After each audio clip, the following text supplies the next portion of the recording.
नमस्कार, सच्ची रिपोर्ट में आपका स्वागत है। मैं आपके साथ निकिता श्रीवास्तव। आइए रुक करते हैं आज की तमाम बड़ी खबरों का। एक तरफ योगी सरकार प्रदेश में भूमाफियाओं को उत्तर प्रदेश से पूरी तरह से समाप्त करने के तमाम दावे करती है, वहीं हजारों भूमाफियाओं के सीने पर बुलडोजर चलवाकर उनके द्वारा किए गए अवैध कब्जे को मुक्त कराया गया। वहीं जनपद कुशीनगर के हाटा तहसील अंतर्गत ग्राम देवरार पिपरा में भूमाफियाओं ने क्या किया, हम उन्हीं से जानेंगे जिनके साथ घटना घटित हुई है। योगी सरकार का एजेंडा है कि महिलाओं का उत्पीड़न न हो सके, महिलाएं प्रताड़ित भी न हो, उन्हें न किया जाए। जहां सूबे के मुखिया योगी आदित्यनाथ लगातार एक्शन में है। योगी का कहना भी है कि उत्तर प्रदेश में कोई भी माफिया किसी की जमीन और मकान पर अवैध कब्जा नहीं कर पाएगा। वहीं जिले के हाटा तहसील के पिपरा देवरार ग्राम सभा में भूमाफियाओं के आतंक का सनसनीखेज मामला प्रकाश में आया है, जहां भूमाफियाओं ने पीड़ित दो 75 वर्षीय बहनों दुलारी और ध्यानती, जो कि उक्त ग्राम सभा में अपने पिता की संपत्ति पर काबिज हैं, और उनके मकान को पूरी तरह से ध्वस्त कर उसमें 3 कमरे लिंटर डलवा दिए हैं, जिससे 3 कमरे खपरेल औशारा सहित आंगन ध्वस्त कर नलकूप सहित लाखों की गृहस्थी के सामान को लूट लिया और पीड़ितों की मकान का पूरा भूगोल ही बदल डाला। जहां पर प्रधान और स्थानीय लेखपाल की मिलीभगत से केवल भूमाफियाओं के खातिर पीड़ित बहनों के मकान के चारों ओर खंडजे का निर्माण करा लिया। पीड़ित बहनें पिछले 1 माह से हाटा तहसील उप जिलाधिकारी हाटा कोतवाली का चक्कर काट रही है, लेकिन भ्रष्ट तहसील प्रशासन पूरी तरह से धन प्रलोभन में मैनेज हो करके एक स्थानीय समाजवादी पार्टी के नेता पीड़ित बहनों के मकान पर ही निर्माण करा दिया। सच्ची रिपोर्ट से बातचीत के दौरान दोनों वृद्ध महिलाओं ने बताया कि पूरा तहसील प्रशासन लेखपाल बिका हुआ है, जो भूमाफियाओं को पूरी तरह से यहां आश्रय दे चुका है और भू माफिया समाजवादी गुंडे हैं, जिनको एक स्थानीय समाजवादी नेता का संरक्षण प्राप्त है। पीड़ित ध्यानती ने बताया कि पिछले 4 साल पूर्व उनके दोनों बच्चों का दुर्घटना में पैर क्षतिग्रस्त हो गया और जिसका लाभ उठाकर उक्त माफिया पीड़ितों के मकान को ध्वस्त कर चुका है और वे दोनों बहनें वृद्ध हैं, जबकि मौके पर यह माफिया 2 दर्जन की संख्या में है। यह कभी भी हमारे परिवार के साथ देवरिया के फतेहपुर कांड जैसा कांड कारित करा कर सकते हैं, जबकि स्थानीय तहसील प्रशासन यहाँ योगी जी के समानांतर समाजवादी सरकार चलवा रही है। और पीड़ितों ने बताया है कि उनके पास पिछले 1 महीने के दौरान उक्त माफियाओं और उनकी साजिश के खिलाफ दिए गए समस्त प्रार्थना पत्रों के दस्तावेज, ऑडियो और वीडियो साक्ष्य मौजूद है, जिसकी अगर जांच हो तो उक्त मामले में तहसील प्रशासन की मिलीभगत पूरी तरह से सिद्ध हो जाएगी। और पीड़ितों ने योगी जी से प्रार्थना की है कि उक्त मामले का त्वरित रूप से संज्ञान ले और यदि उनके और पीड़ित परिवार के साथ यदि कोई घटना घटती है तो इसके लिए ग्राम प्रधान, स्थानीय लेखपाल जितेंद्र गुप्ता और उप जिलाधिकारी हाटा और समस्त भूमाफियाओं को जिम्मेदार माना जाए।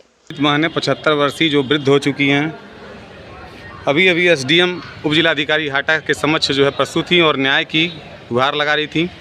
उक्त बहनों का दबंग भूमाफियाओं ने इनके पिता की पैतृक जो मकान रही है, जो इनकी मकान है, जो इनके नाम से है, पूरी प्रॉपर्टी इनके नाम से है, भूमाफियाओं ने इनकी 8 कमरे की मकान ध्वस्त करके पूरी संरचना लाखों का सामान लूट ले गए और लूट के अब उस पर जो है खड़ंजे का निर्माण कर रहे हैं। जानते हैं कि क्या मामला है।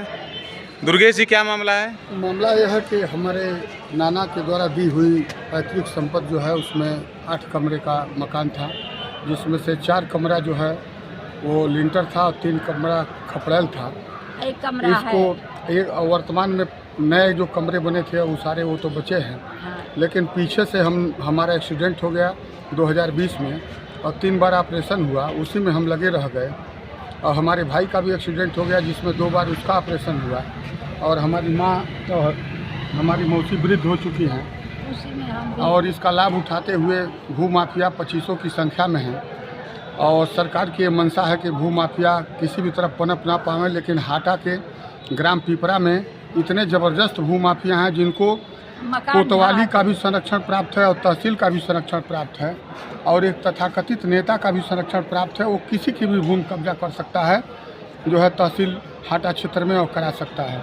और हम लोग इसी पीड़ा से जो है व्याकुल हैं और माननीय मुख्यमंत्री आप लोगों ने एप्लीकेशन दी थी एसडीएम साहब को? दिया गया है, तहसीलदार से लेकर के एसडीएम तक, डीएम तक, यहाँ तक कि ट्विटर तक दिया गया है।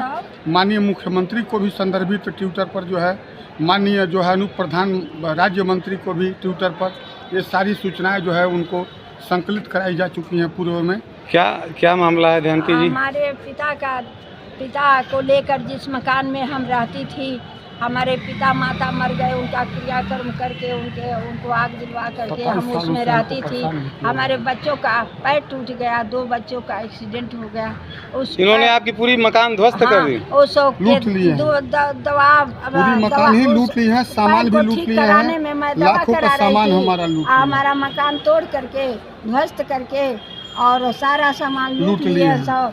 और वहाँ कुछ भी छोड़े नहीं हैं। कोठरी पर 2 रूम पर सड़क बनवा करके और जबरदस्ती हम लोगों की मकान हड़पने का, जमीन हड़पने का सड़क बनवा कर अपने घर में जा रहे हैं सब। को कमरा के मकनिया रहल हो दुलारी?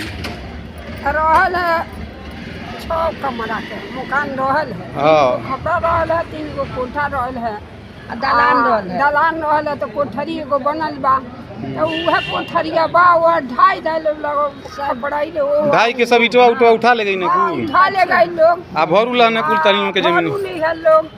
दक्षिण पश्चिम सब मकान थी, नल रहल है, अलमारी रहल है, सब उठाया, तूर तार के उठा, बर्तन सब उठा ले गए। लूट ले गए। हाँ, सब बक्सा सब लूट ले गए, सब लूट ही ले गए लोग।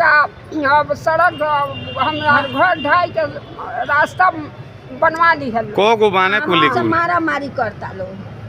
हमन के महतारी बापे का सेवा कैली जा, रखले रहली जा। अब लड़कन का गोड़ टूट गई, आवे जाए लगते जा, वही में तोड़ लिए लोग मकान हमारे। दरखास्त डाले बानी जा? अभी कुछ भइल 25 दिन में? अरे दरखास्त कोई कार्रवाई नहीं है यहाँ तक कुछ कि जो है कोतवाली कुछ भी सुनने को तैयार नहीं, एसडीएम कुछ भी सुनने को तैयार नहीं, डीएम कुछ भी सुनने को तैयार नहीं। अब मैं मुख्यमंत्री को ही ये कहना चाहूँगा कि इसका संज्ञान लें और राज्य मंत्री स्तर पर। अगर वहाँ पे आपकी मकान रही है और अगर आप आरोप लगा रहे हैं कि वहाँ पे भूमाफियाओं ने आपकी मकान को ध्वस्त कर दी, तो तमाम आज टेक्नोलॉजी है, तकनीक है, जिससे पूरे मकान की अवरसंरचना ज्ञात की जा सकती है, तो पुलिस क्या कह रही है? पुलिस मौन है और तहसील भी मौन है। क्यों नहीं पुलिस एसआई से वहाँ एक्सरे करा ले रही है? ऐसा भी तो हो सकता है। ये तो सब कुछ हो सकता है। क्या वहाँ पे आपके पास ऐसे कुछ गवाह हैं जो बता सकते हैं कि यहाँ पे आपकी 8 कमरे की मकान थी? पूरा गाँव बताएगा। पूरा गाँव कह रहा है कि आपकी मकान थी। हम 12 बीघा के जो तनहार हैं पूरे बिना मकान, उस खाते में भी शायद आप 1/2 हैं। 1/2 के हिस्सेदार हैं। उसके बाद भी ये भूमाफिया, लेखपाल की क्या भूमिका रही? लेखपाल की भूमिका जो है चोरों जैसी रही है और यह दिखाई दे रहा है कि लूट खसोट में वो भी शामिल है। हल्का लेखपाल लूट खसोट में शामिल है। उसके खिलाफ आपने एप्लीकेशन दी है? एसडीएम साहब को ज्ञात है, तहसीलदार साहब को ज्ञात। क्या अभी तक कोई कार्रवाई हुई? नहीं, अभी कोई कार्रवाई नहीं। तो इन भूमाफियाओं के खिलाफ आप क्या अपील करना चाहेंगे? मुख्यमंत्री से चाहूँगा कि बार बार कहते हैं कि भूमाफिया और माफिया हमने प्रदेश से मिटा दिया है, लेकिन हाटा तहसील के अंदर भूमाफिया अभी भी है और जिसका उन्हें संज्ञान लेना चाहिए। हम लोगों को न्याय दिलाने का। केएन साहनी की रिपोर्ट।